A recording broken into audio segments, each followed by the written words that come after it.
বৰা চাউলৰ ঘিলা পিঠা। এই পিঠাবিধ খাই খুবেই ভাল লাগে। এই পিঠাবিধ সকলোৰে বনোৱা ধৰণটো বেলেগ বেলেগ হ'ব পাৰে। মই হ'লে এনেদৰে খাই খুবেই ভাল পাওঁ।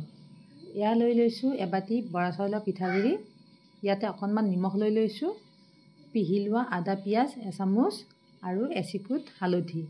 এইখিনি মই ভালদৰে সানি লৈছোঁ। আপোনালোকে এইদৰে সানি ল'ব।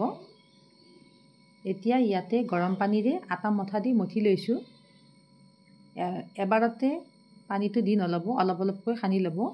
বেছি ডাঠো নকৰিব, বেছি ঢিলাও নকৰিব। এতিয়া পিঠাকেইটা মই এইদৰে বনাই লৈছোঁ। পাতলীয়াকৈ লৈ ল'ব, সোৱাদ লাগিব।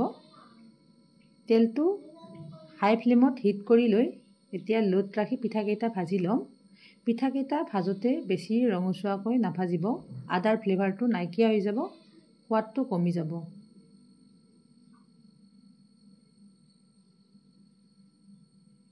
এয়া আমাৰ ঘিলা পিঠা ৰেডি। আপোনালোকেও এনেদৰে এবাৰ খাই চাবচোন।